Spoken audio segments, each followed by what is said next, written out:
Hello, welcome back to Jake's Trains.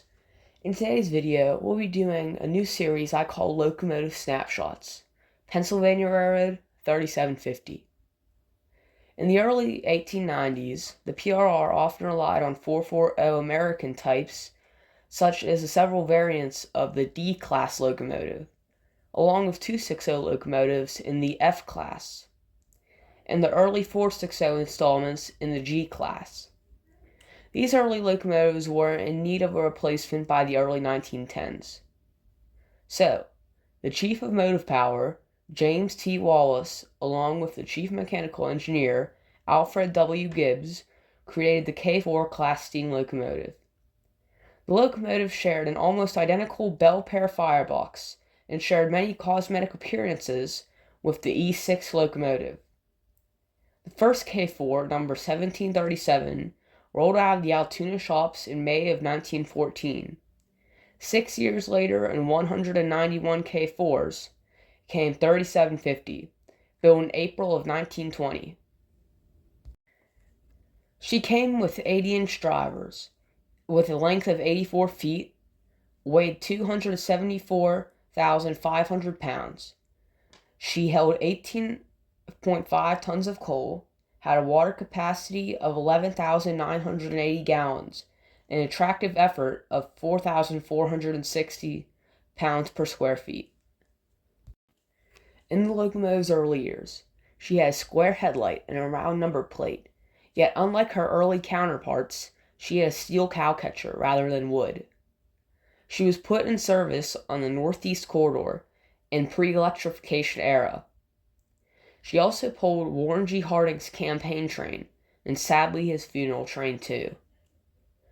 In the mid-1920s, she received a rounded steel headlight and the iconic Keystone number plate.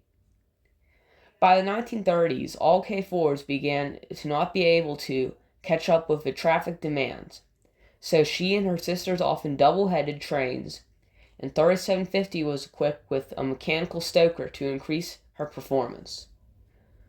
She was also around this time relocated to the Chesapeake Division, where she operated until being leased to the Long Island Railroad to pull commuter trains. She came back to the PRR and she was equipped with a cast steel pilot and a retractable coupler. She then operated on the Central Division, and by the early 50s, she ventured back to the East Coast where she pulled commuter trains on several lines, including the Pennsylvania and Reading Seashore lines. On October 1957, she, along with many other PRR locomotives of several classes, were placed in the West Philadelphia Roundhouse, awaiting possible preservation. She was moved as the collection to the Northumberland Roundhouse. This was due to PRR wanting to save 1737, the first K4, but not being able to do so because of its bad condition.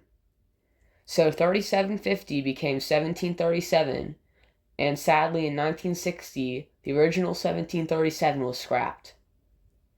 In 1968, her and the other locomotives were moved to a small property by the Strasburg Railroad, which would become the Pennsylvania Railroad Museum. 3750 would retain her fake identity of 1737 until the summer of 1983, when she was given back her original number. In 1987, 3750 and 1361 had the honor of becoming the Pennsylvania State locomotives. She has sat outside the museum since, yet will be undercover within a few years because of the museum's announcement of the construction of a new roundhouse, where she will be taken care of for years to come. Thanks for watching Jake's Trains, and we'll see you next time.